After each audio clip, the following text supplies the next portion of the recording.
I think maybe what we'll do is just quickly start. I want to show you this video that NASA just put out, which is fantastic. Has anyone seen this? We're going, and you can turn out the light, Julie, the front light. The front, not the back. There we go. Yeah, go ahead. Oh, no. Look at it.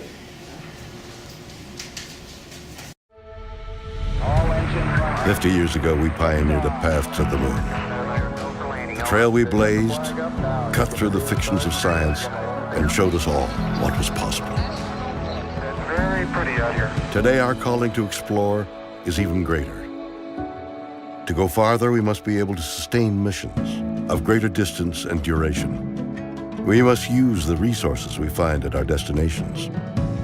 We must overcome radiation, isolation, gravity, and extreme environments like never before. These are the challenges we face to push the bounds of humanity. We're going to the moon to stay by 2024, and this is how. This all starts with the ability to get larger, heavier payloads off-planet and beyond Earth's gravity. For this, we designed an entirely new rocket. The Space Launch System. SLS will be the most powerful rocket ever developed. And with components in production and more in testing, this system is capable of being the catalyst for deep space missions. we need a capsule that can support humans from launch through deep space and return safely back to Earth. For this, we've built Orion. This is NASA's next-generation human space capsule. Using data from lunar orbiters that continue to reveal the moon's hazards and resources. We're currently developing an entirely new approach to landing and operating on the moon. Using our commercial partners to deliver science instruments and robotics to the surface, we are paving the way for human missions in 2024.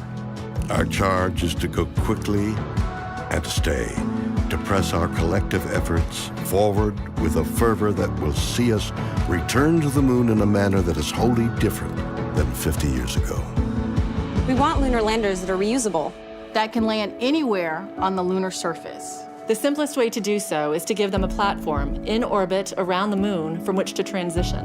An orbiting platform to host deep space experiments and be a waypoint for human capsules. We call this lunar outpost Gateway. The beauty of the Gateway is that it can be moved between orbits. It will balance between the Earth and Moon's gravity, in a position that is ideal for launching even deeper space missions. In 2009, we learned that the moon contains millions of tons of water ice. This ice can be extracted and purified for water. It can be separated in oxygen for breathing or hydrogen for rocket fuel. The moon is quite uniquely suited to prepare us and propel us to Mars and beyond. This is what we are building. This is what we're training for. This we can replicate throughout the solar system. This is the next chapter of human space exploration. Humans are the most fragile element of this entire endeavor, and yet we go for humanity.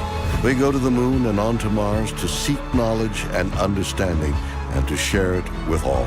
We go knowing our efforts will create opportunities that cannot be foreseen. We go because we are destined to explore and see it with our own eyes. We turn towards the moon now, not as a conclusion, but as preparation, as a checkpoint toward all that lies beyond. Our greatest adventures remain ahead of us. We are going. We're going. We are going. We are going. We're going. Okay, we can turn the lights back on. Oops, sorry. Okay. Go to the next slide. Not that. Use the cubic arrow. There we go. Anyway, I chose this. Courtney already said it, but Mrs. LaRouche made the point that we are at a moment of a change of epoch. And so you should think about what that means. What have we presumed is our culture, our directionality, the future of mankind? What are all the things that we've taken for granted in this period, which we should actually be thinking about changing? And I wanted to start with this moon question because I was very struck. I've been reading different things lately. I've read, I finished reading the memoirs of General Douglas MacArthur. I read a book by one of his Air Force generals under him, George Kenney, and that was one case of extraordinary leadership, which I'll come back to at the end. Then I started reading, because MacArthur talks about the tragedy of what happened in China under Truman. First, that the Korean War was totally avoidable, did not have to happen, and also that China did not have to go communist.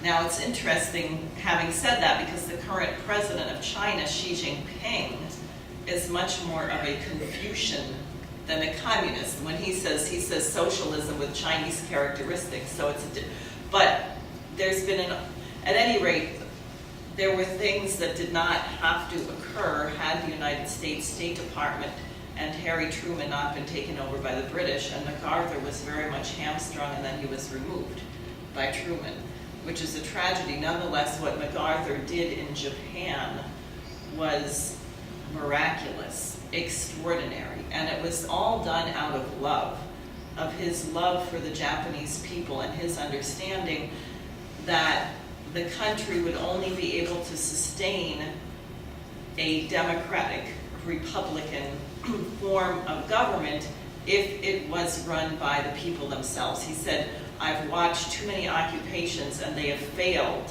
because as soon as the occupier leaves, it is not something which the people themselves own. So I decided, since I don't know a lot about Asia or Asian history, we're very deprived in the United States about what's taught anywhere in our schools, that I would read Sun Yat-sen's memoirs. And there's a letter in here, which I'm going to read a little bit at the end, by a friend of his who makes a point about why they failed, why they didn't succeed in doing what Sun Yat-sen intended to do. And it's very important because, as you saw, we could go to the moon. President Trump said, not covered much, but in a Fox interview, people are very nervous that we're going to have a war with Iran, and that Pompeo and Bolton are pushing a war with Iran, and the British want the United States in a war with Iran. And Trump said, he said, if I intended to invade Iran, it would be economically. He said, I just don't want them to have nuclear weapons. And then he says, with all of everything that's going on, and you know, I'm not one that believes, I'm not someone who wants to go to war, because war hurts economies. War kills people, most importantly, by far most important. I'm the one who's been talking about these wars that are 19 years long, and the people are there. Don't kid yourself. We do have a military-industrial complex. Who's the last president who talked about a military-industrial complex? Eisenhower, and it was part of his farewell address. It was when he was leaving. Trump is saying this now, and he says, they like war, you know, in Syria with the caliphate fit. So I wipe out 100% of the caliphate, and I have to say, truth in advertising, the Russians did a phenomenal job in Syria. We have to say that, and Trump was wise enough to cooperate with them and not sabotage them like Obama was doing, or like Hillary wanted to do, shooting down Russian airplanes. But I mean, how many Russian planes would we have had to shoot down before that was the end of everything? So he said, so we wipe out the caliphate. That doesn't mean you're not going to have some crazy people running around blowing up stairs. But I wiped out 100% of the caliphate, and I said, I want to bring our troops back home. And the place went crazy. You have people here in Washington, they never want to leave. You know what I'll do. I'll leave a couple hundred troops behind. But if it was up to them, they would bring thousands of soldiers in. Someday people will explain it, but you do have a group, and they call it the military-industrial complex. They never want to leave. So we have a president now who doesn't want perpetual war, who wants to get us back on the moon and onto Mars, which are the things that will drive our economy, that will inspire our young people, that will You're not going to get to Mars if you legalize pot, for example. Who is going to build all of the things? So he's doing these things, but what struck me from Sun Yat-sen and what struck me from Schiller and what Schiller said about the French Revolution, which people know occurred in 1789, not so long after the American Revolution, and people were hopeful that you would have a revolution in Europe that led to something like the United States. But what happened? You had the Jacobin mobs. Every top intellectual had their head chopped off. It was a bloody mess. This was one of the things that Alexander Hamilton feared more than anything, is losing rule of law, losing a certain order of society.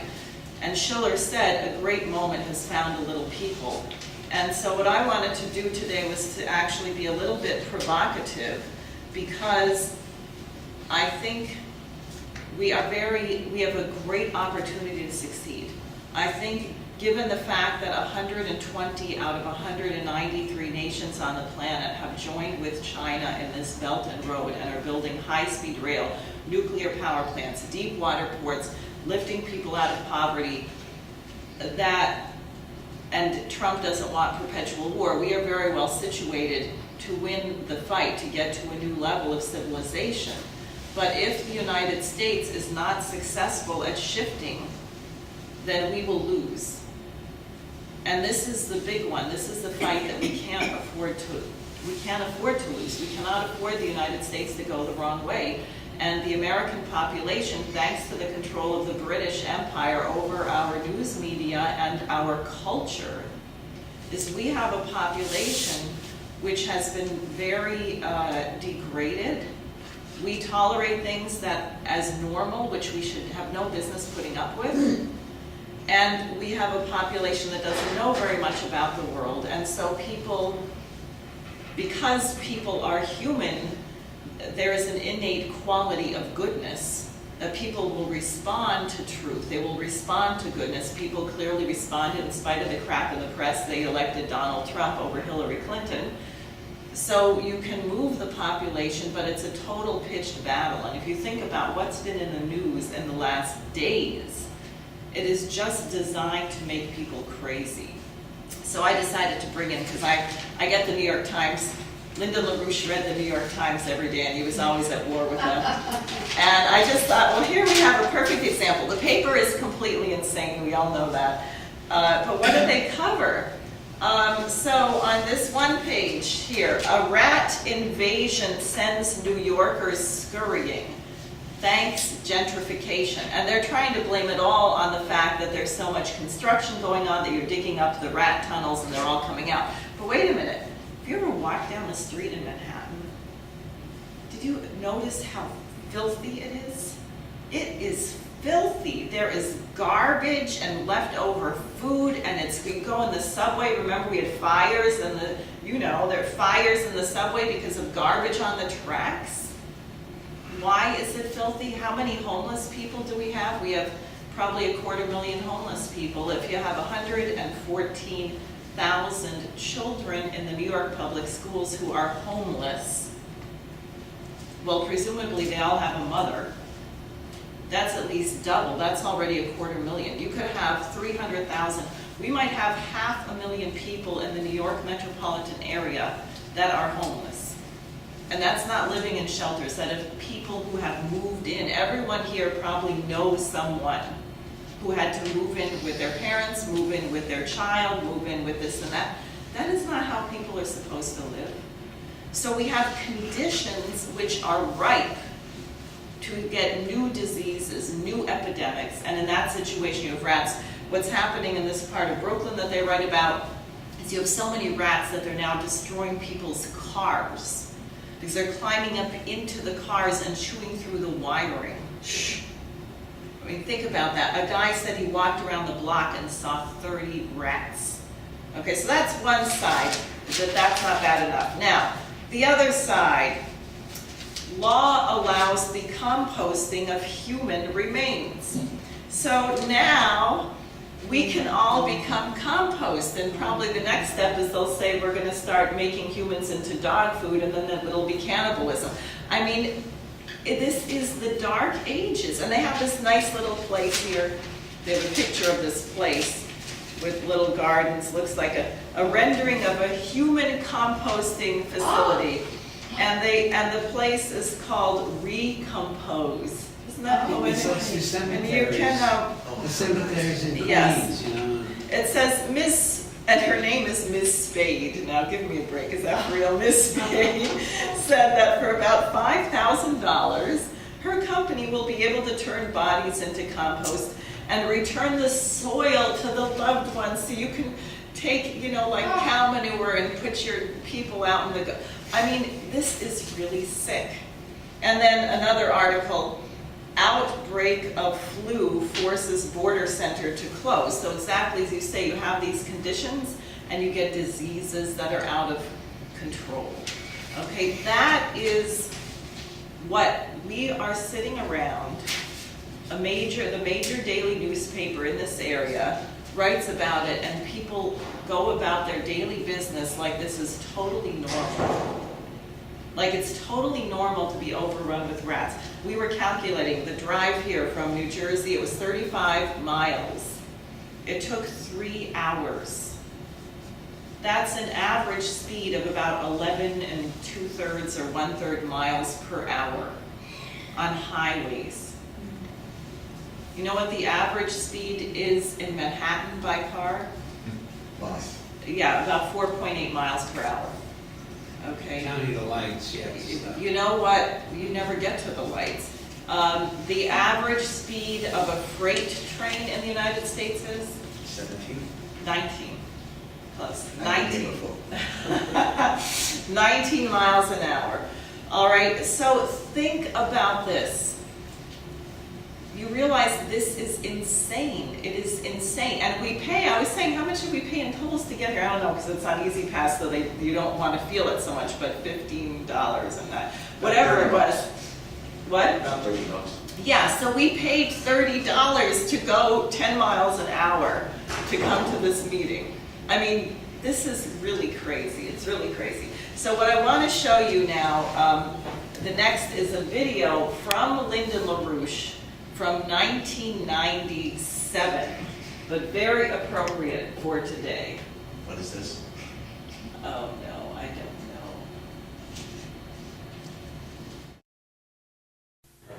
There are only 2 nations which are respectable left on this planet. There's nations of respectable power. That is the United States, particularly the United States, not as represented by the Congress, but by the President. It is the identity of the United States which is a political power, not some concatenation of its parts. The United States is represented today only by its president as a political institution. The Congress does not represent the United States. They're not quite sure who they do represent these days, since they haven't visited their voters recently.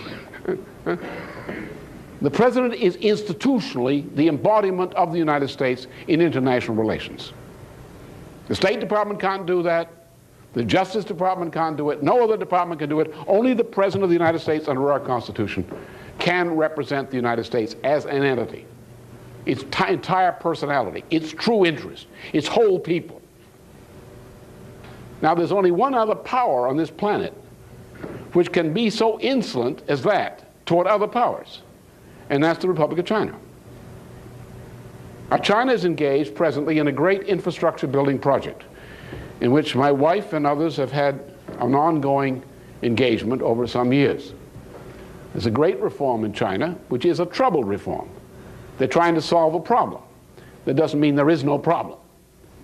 But they're trying to solve it. Therefore, if the United States, so the President of the United States and China, participate in fostering that project, sometimes called the Silk Road Project, sometimes the Land Bridge Project. If that project of developing development corridors across Eurasia, into Africa, into North America, is extended, that project is enough work to put this whole planet into an economic revival. And I'll get into just a bit of that to make it more sensuously concrete to you.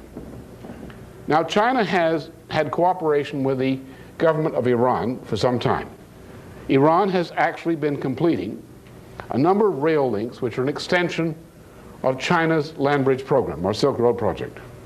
More recently, we've had on the side of India, from Indian leadership, which has met with the representatives of China, to engage in an additional route among the land routes for the land bridge program.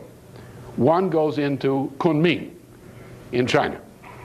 Where I was in that area was in Mishinau during the part of World War II, and we were out of Mishinau. We had planes flying into Kunming, over the hump, as they used to say in those days. Quite familiar with that area. But if you have water connections, canal connections, and rail connections from Kunming through Mishinau, that area, across Bangladesh, into India, across to Pakistan, into Iran, up to the area just above Tehran, south of the Caspian. You have linked to the Middle East, you have linked to Central Asia, you have linked to Turkey, you have linked to Europe. Then you have a northern route, which is pretty much the route of the Trans-Siberian Railroad, which is built under American influence and American advice by Russia. You have a middle route, which is being developed in Central Asia with China and Iran. India is working on a plan which involves only a few hundreds of kilometers of rail to be added. There are a lot of other improvements along the right-of-way, which would link the area north of Tehran through Pakistan, through India, through Bangladesh, through Myanmar, into Kunming, into Thailand, into Vietnam, down through Malaysia and Singapore, across the straits by a great bridge, into Indonesia. There's a plan also for the development of a rail link through what was northern Siberia, across the Bering Straits, into Alaska, and down into the United States. There's a Middle East link, of several links, from Europe as well as from China, but from China, Middle East link into Egypt, into all of Africa. So that what we have here is a set of projects which are not just transportation projects like the transcontinental railroads of the United States, which was the precedent for this idea back in the late 1860s and 1870s. But you have development corridors where you develop on an area of 50 to 70 kilometers either side of your rail link, your pipeline, so forth. You develop this area with industry, with mining, with all these kinds of things, which is the way you pay for a transportation link. Because of all the rich economic activity, every few kilometers of distance along this link, there's something going on, some economic activity. People working, people building things, people doing things. To transform this planet in great projects of infrastructure building, which will give you the great industries, the new agriculture, and the other things we desperately need. There is no need for anybody on this planet who's able to work to be out of work. That's simple. And that project is the means.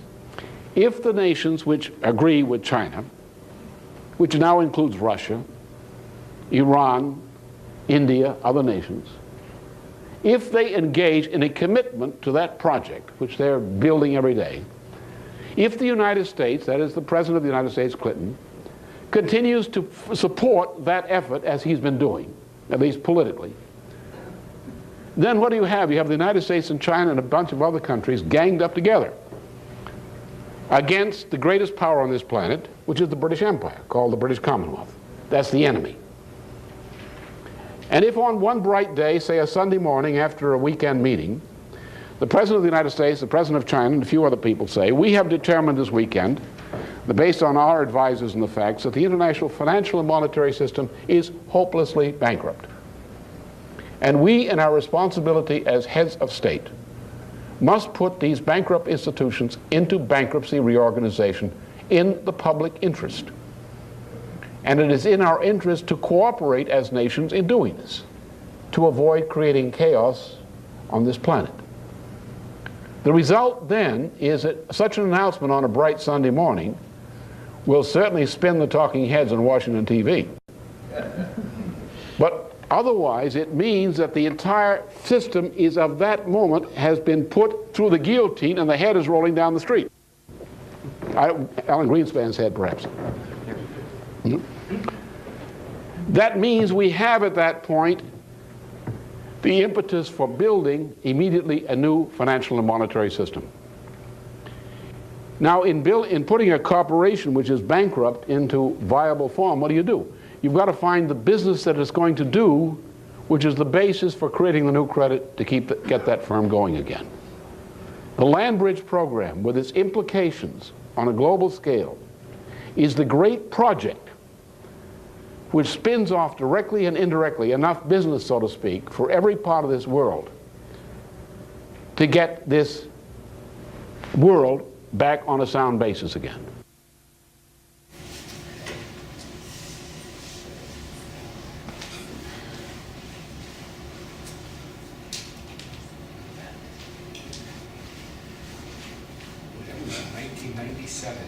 Yeah, that's something. What insight. 22 years ago. So, here is Trump in China. He met with Xi Jinping. People remember that? I guess it was last summer. Yep. And they really rolled out the red carpet for him. He and his wife went to the Forbidden City. I think it's the first time that they've opened certain things for anyone in like a century. He described that visit as a magical moment. And he had this dinner where he said, I can't blame Xi Jinping for looking out for the people of China. I blame the previous administrations for not looking out for the United States. Now what I want to do is actually show you a little bit about what China is doing next. So, you see China over there. The nations in blue all have signed memoranda of cooperation and memoranda of understanding with China and are engaged in building great projects. Just remember this map, and I'm going to read you. At the Belt and Road Forum, which the United States should have been at, but thanks to this crazy witch hunt going on and some of Trump's own people, I'm not really sure why, 37 heads of state met and Trump was not among them. And the Prime Minister of Austria was there. There were European nations, Austria, Hungary, Italy, Switzerland, were all represented by their head of state. Putin was there, Xi Jinping was there, and they signed all kinds of agreements. We're going to go through some of them. So number one, they signed 35. I'm going to tell you them all quickly. We'll do the first slope. Go to the next slide. 35 is the Addis Ababa Djibouti Economic Corridor. So this is, of course, Africa. That's Ethiopia, and you can see up that little teensy country that looks like the letter C. You can see where I mean, right up there. There. That's Djibouti. Ethiopia, the way the British do these things, was made to be landlocked. Somalia to the south, Eritrea up on top. Oh, there we go. We got the cursor there. Right here. Yeah. So the rail line goes from Djibouti inland to about the middle of Ethiopia to Addis Ababa. It's a new rail. Because of that, the last drought you had, nobody died of starvation, because you're able to quickly move food in a matter of hours instead of 10 days. And when the Chinese built this rail, 80% of the workforce was African. And they're building schools, for example, in Kenya, and they're building schools here to train the African population who lives there to be the engineers and to run these things. They're not interested in having a colony or staying there. They are interested in trade routes. Next. This is just a picture. Isn't that great? Look at that. That's a picture of that train over very difficult terrain. Yeah, and this isn't as difficult. Some of these things I've seen, oh my gosh, like the stuff they're building in Mongolia and Tibet, you have to have pressurized rail cars because they're so high above sea level. Next is the Agua Negra Pass. So this is between Chile and Argentina. I think it's about right here. I don't have pictures of it, but again, unbelievable terrain. This area, as people know, is super mountainous. And most of the year you cannot get through. You can't even get between these two countries. clearly it would make sense for Argentina not only to be able to send goods that way, but to have a maritime corridor going this way so that they get across the mountains into Chile. So they're building this 10-mile-long tunnel through these amazing mountain range. Okay, next, Baku-Tbilisi-Kars new railway line. So Baku, Azerbaijan, Tbilisi, Georgia. This Kars is in Turkey. I use the postage stamp. And now I'm going to read the rest quickly. You can go to the next one. It should be, yeah, world map. Okay, so here's the world. This is, that's where we were just looking at. But I'm going to tell you all these projects, and you can see if you know where they are. I'm in a little project myself because I felt like we're talking about all this and I don't know all the geography, so every day I've been making a 5-minute video of each one of these projects to learn them. So number 4 is the Brunei-Gongxi Economic Corridor. Brunei is a little teeny country over here in Malaysia, and this is it's a maritime route, and they're building a big industrial park. China is building new cities, and they're planned, and they have beautiful agriculture and parks and universities and cultural centers. Next is China, no, you can stay there with the map. China, Central Asia, West Asia Economic Corridor. China-Europe Land-Sea Express Line is number 6. And when I got to that part, I said, Land-Sea Express Line, well, that could be all of this. Well, it turns out that China, as you may know, or a Chinese company, Costco, and this is the irony of the foolishness of the Europeans, the European Union and the European Central Bank, you know they were raping Greece, right? The nation of Greece was being made to take all these bailouts and pay all this back. So the European Union said, you have to privatize everything, including the port of Piraeus, the gem of the nation. Well, who's in the port of Piraeus? Costco, Chinese company. So the Greeks sold the port to the Chinese. The port now has 5 times the trade that it had before. And they've made a shortcut because the lines that they had went either this way by land or the Trans-Siberian Railway. But if you take a maritime route, go up through the Suez Canal, which, by the way, was expanded under President El-Sisi, who's a good friend of Trump, to be a 2-way canal. That's been broadened, and you can then go right up into Greece, into the port of Piraeus, and the express corridor takes you up to Budapest. So Budapest, Hungary, is now becoming a very important transshipment point for all of Europe, and it cuts about a week off of the trade. And so why is Hungary working with China? Well, that's why, because they can become a trading post for all of Europe and the region. So that's number 6.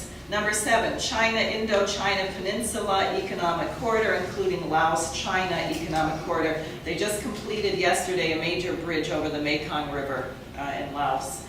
8, China-Kyrgyzstan-Uzbekistan International Highway.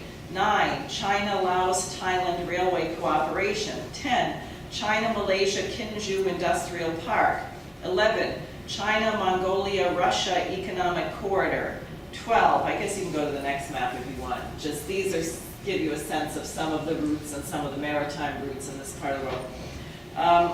Okay, 12, China-Myanmar Economic Corridor. 13, China-Pakistan Economic Corridor. That's an incredible one, because what you're talking about, Pakistan being right here, China's leasing the port at Gwadar for 50 years. Again, this is, I think, the 2nd highest mountain range in the world, and the town Kashgar, China, is here, and they can get to the ocean through Pakistan. There's a highway there called the Karakoram Highway. If you ever want to do anything thrilling and you're staying up later than you should, doodling around on YouTube, look up the Karakoram Highway. This thing, I mean, they have this, it's the side of the road, it's unbelievable, through these mountains, and they're building this, they're going to put a rail there. So that's CPEC.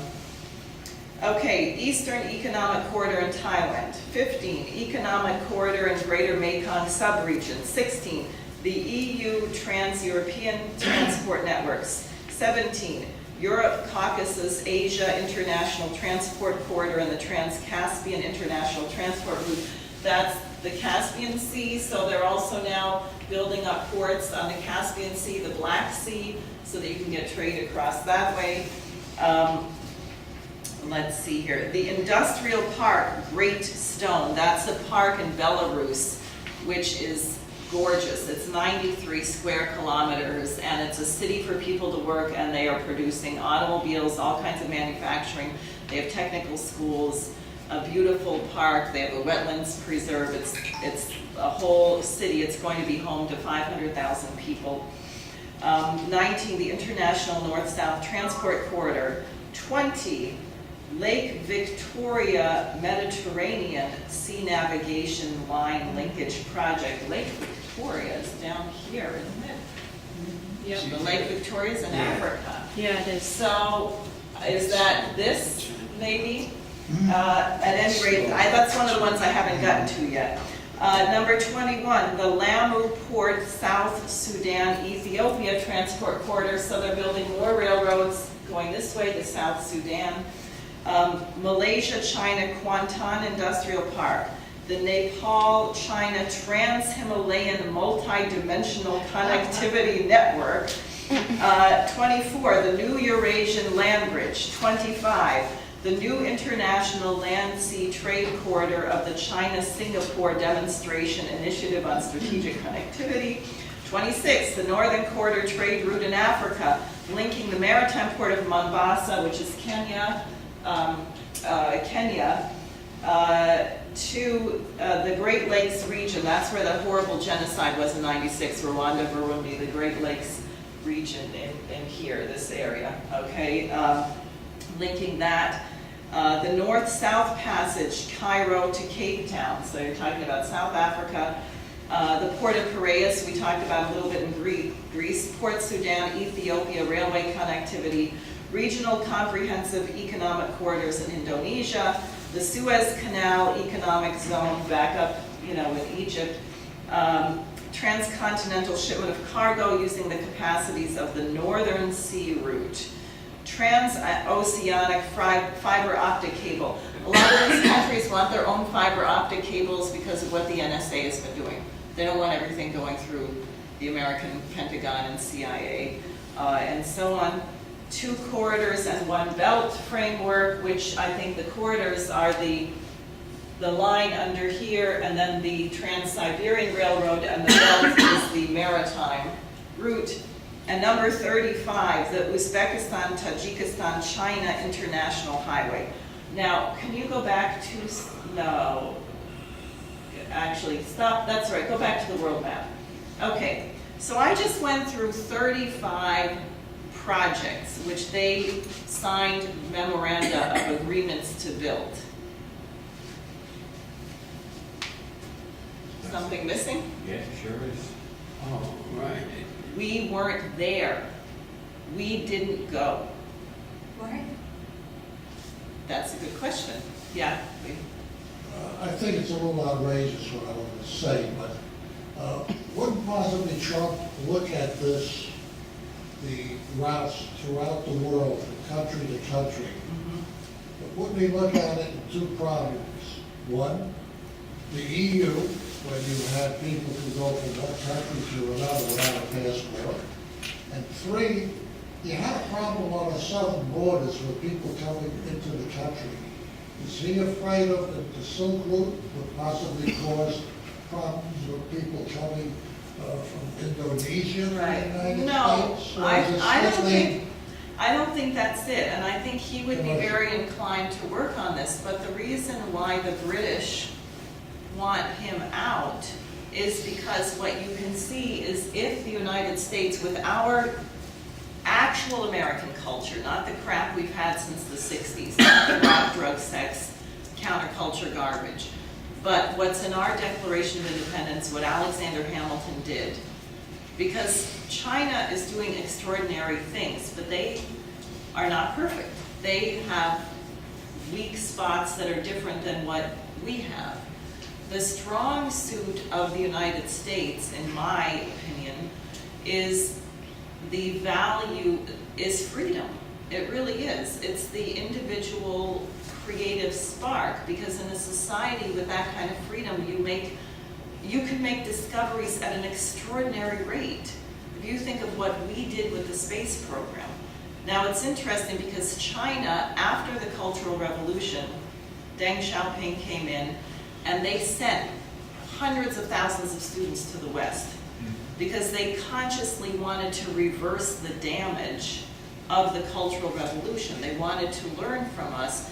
And if you meet people, it's a terrible thing. As some of you may know, I direct a chorus, and all of our pianists are Chinese.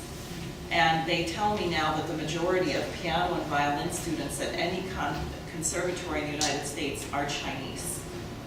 Now this is terrible. It's not bad for China. I'm very happy that they're doing this, but why aren't Americans doing this? And when you talk to these Chinese, they are actually very optimistic. They're much more optimistic than Americans. They don't have, well, first of all, after the Opium Wars, they don't tolerate drug addictions. You don't have drug problems in China, forget that. But because they're going to have a future, even though their society is difficult, and I will tell you, the universities, it's so horrifyingly strict that when students get to have exams, their mothers often go and camp out on the campuses because they don't want their children to commit suicide. Because it's so, I mean, you have to work so hard. But in spite of these difficulties, if you see Chinese people, they are optimistic, they're excited about the future, the musicians are very musical, they fought through a lot of the backwardness of the Cultural Revolution. But if you think about what the United States could bring to the table, if you take this Chinese quality of working really hard, but if you bring a little bit of play to it and this love of individual creativity, if you had that kind of collaboration, yeah, who knows what mankind would be doing? And how does slavery work? How does slavery, work in the United States? Well, because you know what you're allowed to think and what you're not. I mean, I remember one day, it just really stuck in my mind. I don't even remember what they were talking about. I was behind two people in the line at the grocery store.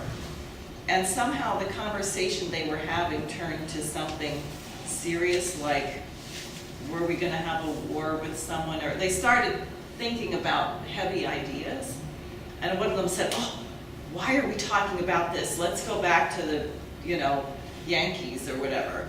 And they stopped themselves. And LaRouche said, that's what slavery really is. It's when you put your shackles on yourself.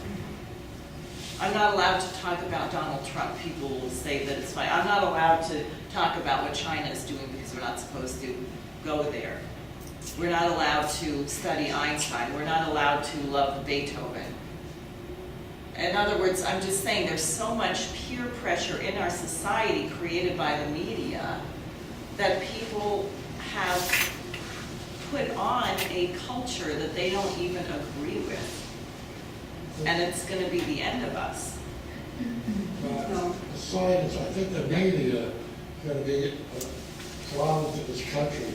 If we think 2020 is going to be a problem of who's going to win, we ought to worry about 2040. If you don't get a Republican, they're going to change everything that's done. Well, I don't think the Republican Party is doing such a great job. The Well, parties are terrible. I don't think, The Democrats have gone fascist, but we'll argue this back and forth. yeah. No, it's the idea. See, we've got to get our American identity back. That's what we've got to get back. Why, who's causing the problem? The media, the British. Well, it's the British, but also it's ourselves. Because what I'm saying is, why have all of us, and if I did not represent an association and Linda LaRouche, I would put, this is being filmed, but anyway, I would put paper bags over my license plates. I would not pay these stupid tolls. I think it's outrageous. Why do millions of people go along with this? Why we allow that? Exactly. Why? And that's the point. Don't forget about the new congestion taxing. Exactly. No. So you have, and everyone says, well, we have to do it because and we all go along with it. No. So the point is no. And as to why Trump I think this was a terrible mistake that he didn't go to this conference in Beijing, but I don't know the details. I don't know what is on him. In other words, he's fighting a coup. I think he has a lot on his plate. Exactly, and Pompeo and Bolton both seem to be sabotaging him at every turn. Remember what happened when Trump said we're going to pull the troops out of Syria? Mm-hmm. And the Defense Secretary Mattis resigned. Yep. So you have a defense secretary who doesn't agree with the president that he's supposed to represent. So I think for all of these reasons, Trump felt he couldn't go, and we're having a rocky road with these trade negotiations, but that's because, again, Pompeo keeps shooting off his mouth and saying completely insane things, and things are getting sabotaged. But I think it's possible Trump and Xi Jinping had a very good rapport when they got together. And if they get together again, and that's, I forget which one it was, Liu He, or one of them said, well, what I really appreciate is when we can talk to the president. And also Kim Jong-un, everyone heard, he said, I'm not talking to Pompeo anymore. Yep. You want to negotiate, I'm not doing that. I like Donald Trump, we can talk, but I'm not talking to this guy. Right, so we've got to fight that through, but let's go on now, because I want to rub it in, if you don't mind me doing that a little bit. Keep going. Okay, oh, and I just wanted to show this. This is so incredible. See that island? The Hong Kong-Macau Bridge, 55 kilometers. That's like, what is that, 40 miles? 45 miles. This bridge from Hong Kong to Macau is 45 miles long. And it's a bridge and a tunnel. It goes out to this, that's an island, and then it goes under and it's a tunnel. Cool. Isn't that something? And the Chinese have been very careful, actually, and there's a wonderful video about the railroad they built in Kenya, but the same thing with this. They study the wildlife. Like they study the patterns of the dolphins and the whatever else that's going through, and they actually build the infrastructure to be as minimally disruptive, to allow the wildlife. In fact, on the railroads, you saw that one in Kenya that was Ethiopia, that with the railroad stilts. If they have to put one along the ground, they actually design crossings for the animals. I mean, it's really something. So this was just completed in the last several months. It's a big deal, and also I didn't know, Hong Kong, because it was taken by the British explicitly against what they were promised in World War II. But anyway, they got Hong Kong. People drive on the left side of the road. But everywhere else in China, you drive on the right side of the road. So when you cross the bridge, you have to have a special license, because they don't want you to come out on the other side and you're on the wrong side of the road. I mean, isn't that fun? I just find it delightful. You learn all these little problems that they have to solve. Okay, so next. Now, you saw this map, LaRouche went through it. So here's what we are proposing in terms of rail, and you see we have a lot of plans for the United States. The Bering Strait Tunnel, a modern corridor from Alaska through Canada down here. I think if we were to link these routes with, make sure the gauge is the same and you modernize the tracks, we could get rid of this 19-mile-per-hour average speed for our freight trains.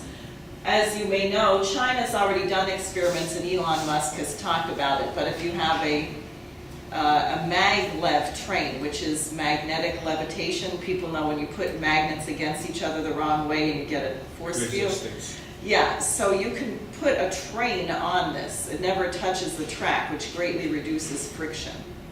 China uses that technology. Their high-speed trains are about 300 miles per hour.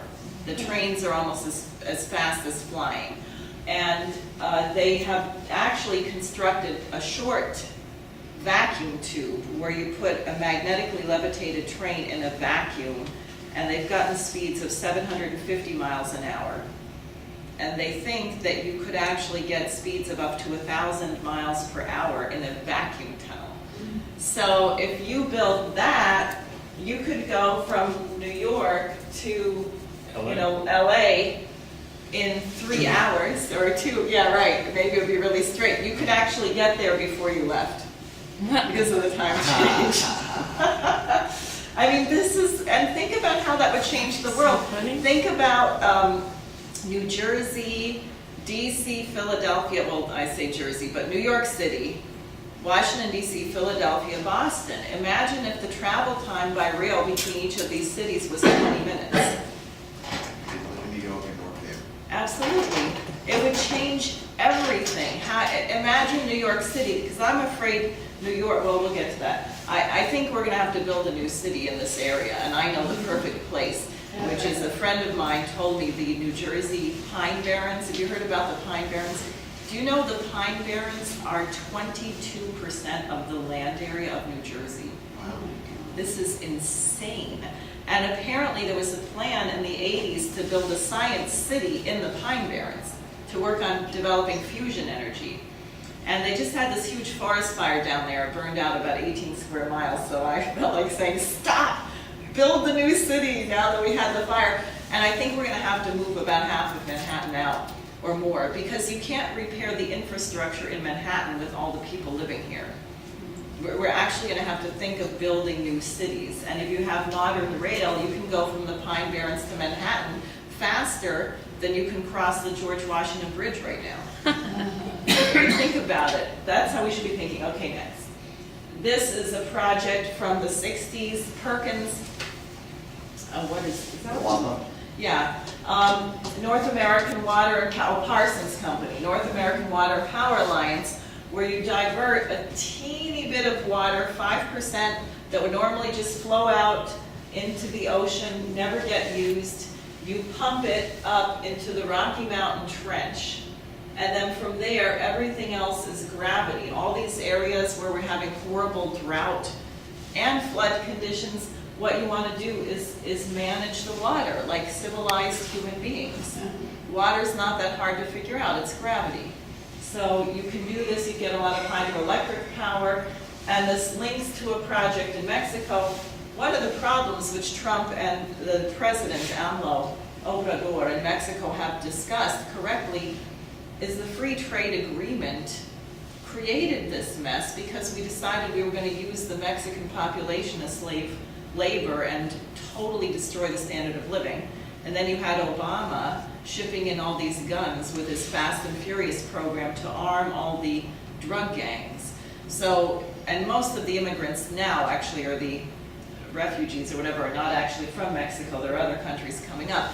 But I know, I have a coworker whose wife is Mexican-American, and her family members, because of these drug gangs, you cannot live there. She has a cousin or someone who was a shop owner, and the drug gangs came through and said, you have to pay X amount per month or we're going to kill your daughter, and they couldn't pay it, so they killed the daughter.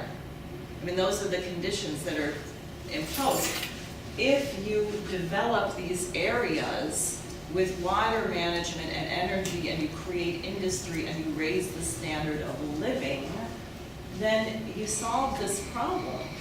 People aren't going to want to come here. We're going to want, if we don't get our act together and these countries start working with China, we're going to have Americans trying to get across the border to go south so we can get jobs where they're building things down here. I mean, you know, it's really, so this has been on the books since the 60s. The Kennedys were both big proponents of this. Never built, never touched. Next. This, I have talked a lot, not everyone here has heard me, but you may be aware that about 55% of our food supply is in jeopardy from the floods from the Missouri River Basin. And this is a project called the Pick Sloan, which was designed, I think, in the 40s to manage the Missouri River with a whole series of dams, and only a tiny bit of it was ever built. So when you have what happened this winter, which was extreme cold, the rivers froze, had huge chunks of ice, and then you got rain. And the rain couldn't get through the rivers because of the ice, and the thing overflowed. We lost 1 million head of cattle. We have farmers committing suicide right and left. Someone sent me a video, which I couldn't watch, because she described the farm. She described watching these cattle and hearing them screaming as they were drowning, and the calves having their legs broken by the ice. And it just sounded horrible, and that's just happened in a huge part of our country. Hopefully Iowa's planting now, but they said a lot of the farmland, the water wouldn't even be gone till May or June. So as of 3 weeks ago, Iowa had planted only 2% of their corn that they would normally plant. You don't hear a word about this in the press, like I don't know how we're supposed to eat. We can't grow that amount of food here. So this is very devastating. And it should have been built. It's there, it exists, the plans exist, it's not. Okay, next. And Lyndon LaRouche campaigned for it. Yes, so this is just more detail of the PIC Sloan plan. Go on. All right, here's another one. And I have to say, I'm so proud of myself, because I looked at this. 2009, there was a conference of the American Society of Civil Engineers about what happens if there is a hurricane in the New York area. We need storm surge barriers. And they have a series of them, and don't let this awful hoaxer de Blasio fool you. The thing he is proposing will not work. What is he proposing? He's proposing Rubber tubes. He's little got things around the bottom of Manhattan, and it's filled just, with sand. yeah, it's, forget it. This is so great, and I saw it, and I've been going to some meetings of a group of engineers, and I'm happy they agreed. I'm not an engineer, but it seemed obvious. It's 5 miles long, and it's a sea gate, but what's proposed is also you could build a tunnel, a highway or rail tunnel underneath. Wouldn't that be great? You could go from New Jersey to Long Island. Hey, our next meeting, I could get here in 20 minutes. You could go from Jersey to Long Island. And when the storm comes, you put this up, and lo and behold, Staten Island, Port of Elizabeth, Manhattan, all of it's protected. All of it is protected. Can they do that? Of course they can. Yeah. But they said it wasn't worth it. Why should we spend $7 billion building that when we could spend $80 billion after Sandy to not reconstruct, to have the damage that we had? Who said it wasn't worth the money? Who? Yeah. That's a good question. I don't know. Well, 2009, it was Obama was president. Okay, and I don't know. Connected I don't know who else. They were too busy bailing out Wall Street. You know, $7 billion. You know how much we gave AIG? $80 billion twice. I mean, you think about it. So we don't build this. Yeah. You think about all the jobs it would produce, you know? Absolutely. You know, it doesn't benefit the people at the top. Of The course. lives it saves. So anyway, that exists. We have to get this. We really got to get it. And they're having the most dumb hearings. In the New York City Council. Sea level rise. Well, there's no, sea level rise hasn't actually changed at all in centuries. Although Manhattan may be slightly sinking, but it's because of the concrete. The weight of all the new construction is making it sink. And only part of it is true granite. What? This is why you have all the taller buildings in the middle, because it's all bedrock. Right. And the other is sand. Yeah, so at any rate, they're saying, what are they saying on the city council? They were having hearings, I can go, we shouldn't build a storm surge barrier unless you can tell us how to stop the ocean level from rising. I mean, they just create completely insane conditions. So And some of them actually believe what they're saying.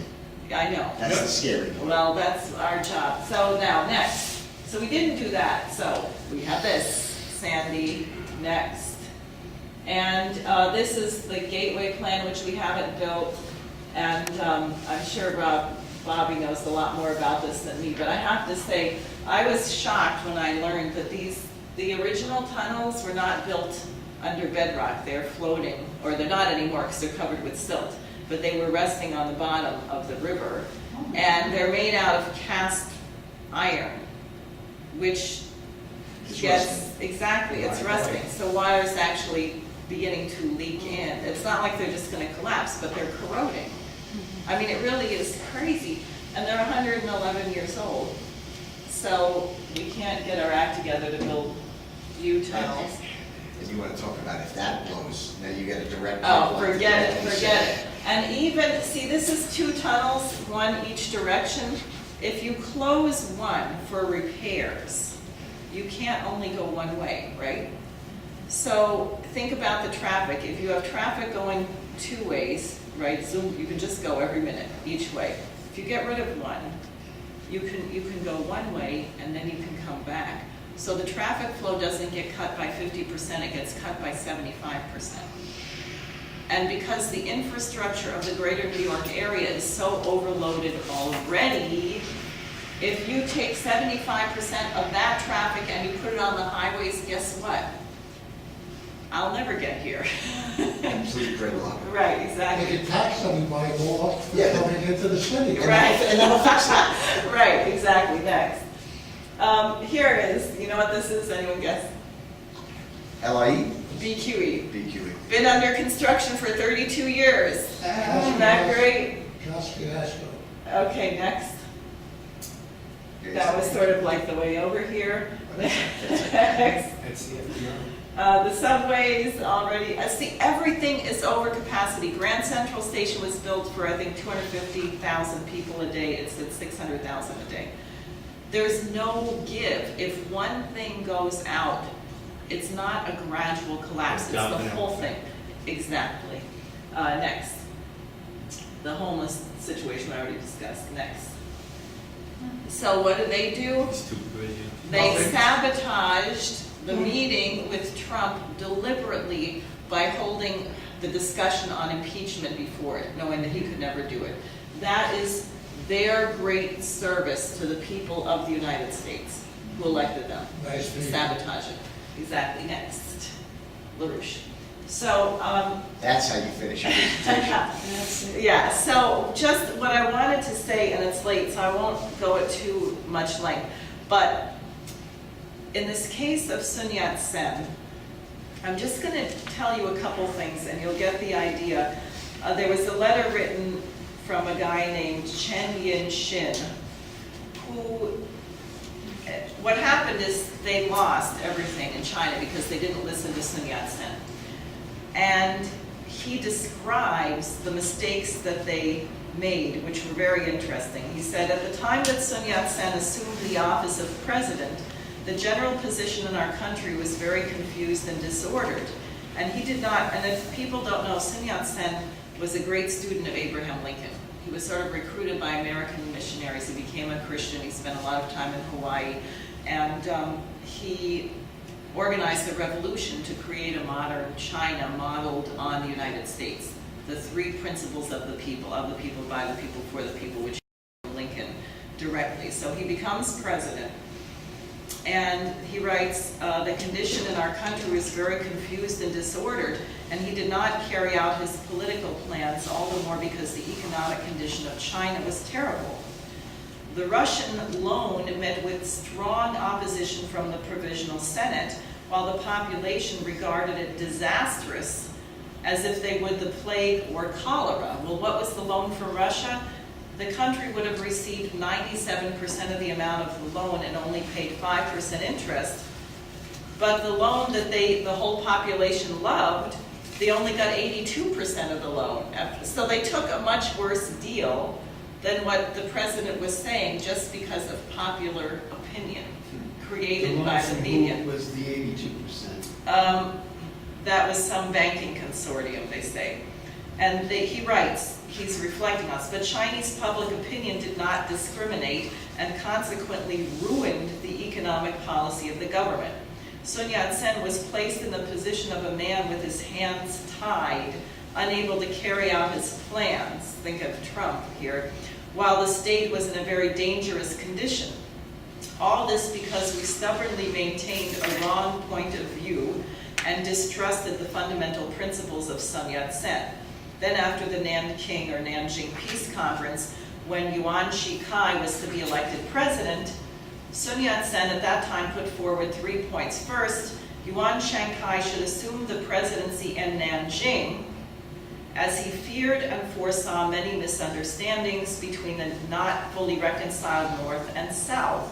And what he said is, you should move the capital to Nanjing out of Beijing, because, or Peking as it was called then, is so corrupt that we're going to put this guy in. Most of Sun Yat-sen's party didn't like the guy. But Sun Yat-sen said, put him in, but move the government out of this rotten, corrupt city to a different location where he will not be acted upon by all the corrupt people. Well, they didn't do it. They left him where he was in Beijing. And sure enough, what happened is he turned against the people.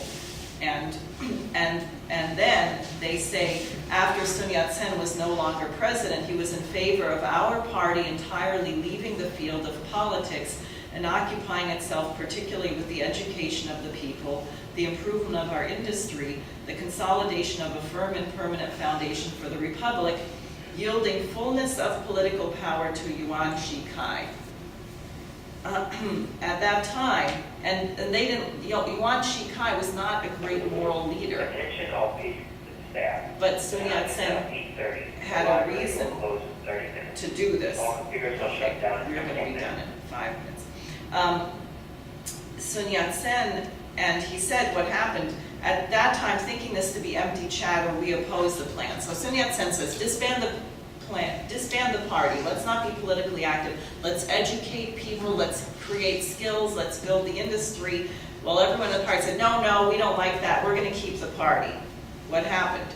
Thereby we came into violent opposition with the government, which aroused the fury of Yuan Shikai and the suspicion of our country.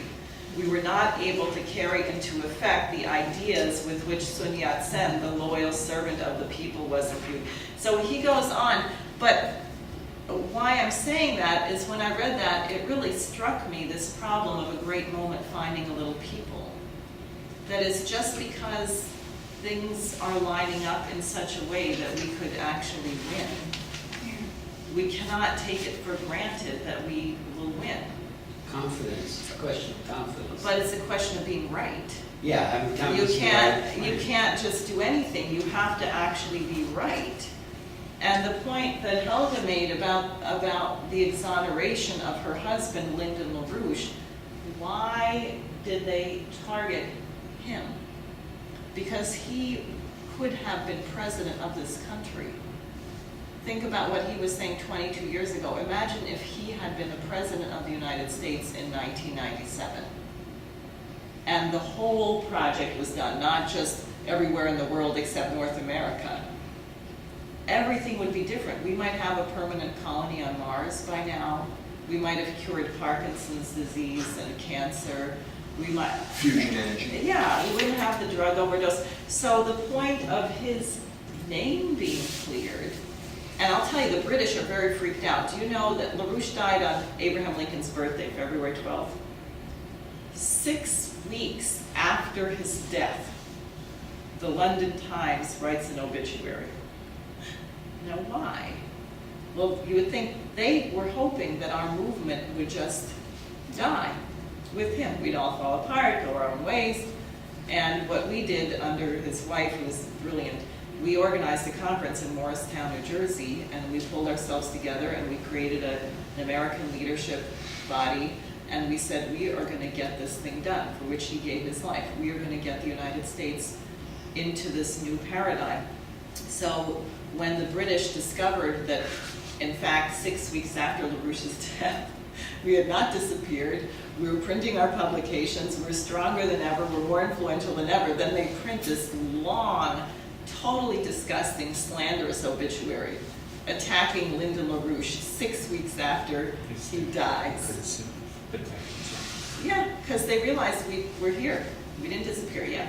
What did Mueller get him on for 5 years? Well, Mueller didn't actually get him. Mueller started the first trial against LaRouche, which was alleged credit card fraud. They said that our fundraisers had taken people's credit cards and put more money on them than people authorized.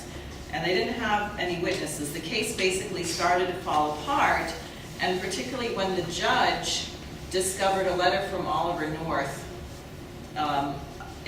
to Bush saying, our man here has the info against LaRouche, because we were exposing Iran-Contra for running cocaine and arming communists. So Oliver North and the Bushes were very eager to shut us down. So the judge said, oh, well, you said it was a political witch hunt, and here we've got Oliver North and George Bush talking about getting rid of LaRouche. So they decided to declare a mistrial. and not complete the trial there because the jury was so angry, they went out and gave a press conference, and they said if this trial continued, we would have acquitted LaRouche and his associates of everything. So they ended in a mistrial, and they moved the same case, which is illegal, to a court in Virginia known as the Rocket Docket. Why? Because in Virginia, it's the FBI, the CIA, the DIA, the NSA, the blah, blah, blah. We used up all of our strikes and we could not get the FBI off the jury. There were FBI agents in the jury.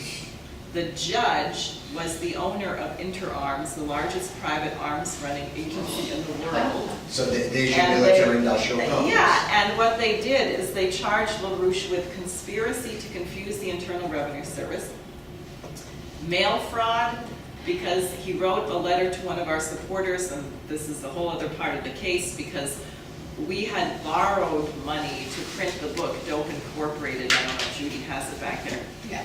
Our book with the British flag on the cover. We did a whole book on who runs the drug trade. We borrowed money to print it, and the government then shut us down and declared us involuntarily bankrupt and stole all of our bank accounts. So it was illegal for us to repay the loans. Then they ruled in court that they charged our fundraisers with a conspiracy to not repay loans. But we weren't allowed to mention that the government had shut down all of our accounts in the courtroom. LaRouche wasn't involved in raising money, but he took it upon himself to write a letter to a lady who had lent money saying, we really intend to repay you, but we've had this problem which we're straightening out. And because he wrote the letter saying that we intended to repay her, that constituted mail fraud. I mean, that is literally what they did, and they gave him a 15-year jail sentence. 15 years. Kissinger wrote to the President's Foreign Intelligence Advisory Board and said, make him stay all 15 years. He was 67 at the time he went to prison. And he served 5 years. We were able to get him out and by making a huge, you'll see in the blue pamphlet all these people who signed, we made it a huge international scandal that the U.S. had a political prisoner, and there was a lot of pressure put on, and we got him out, and we got our other people out of prison. But Mueller was the guy in the first case in Boston. And after that, he was moved aside. Yeah, and then they got other prosecutors. William Weld, he was involved in the frame-up of LaRouche. He's now running against Trump, the only Republican running against Trump. Yeah.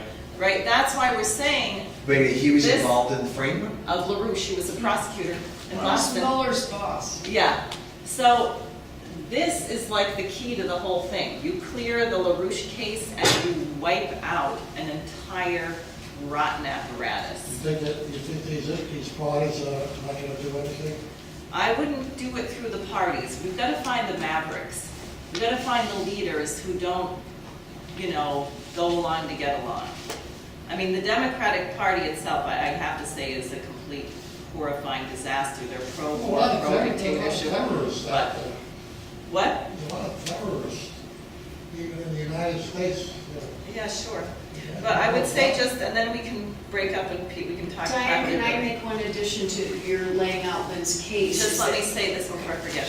On June 8th is the memorial for Lyndon LaRouche, and everyone here is invited, and you should come to that. It's going to be in Manhattan, and the doors open at 12. In Manhattan? Yes. In Manhattan. There'll be high-speed rail by then. You should come. You should come. It's in Manhattan, and we can give you details. Go ahead, Judy. What are you going to say? Well, just remember that the newest issue of the EIR magazine, which some of you subscribe to, but if you don't all have a subscription, you should. The latest issue just published today, this up online, he's a bad guy, but we can't say why, and it's Lyndon LaRouche's own telling of the story Diane just elaborated in the year 2000. It's an awesome article. It's really good. Yep.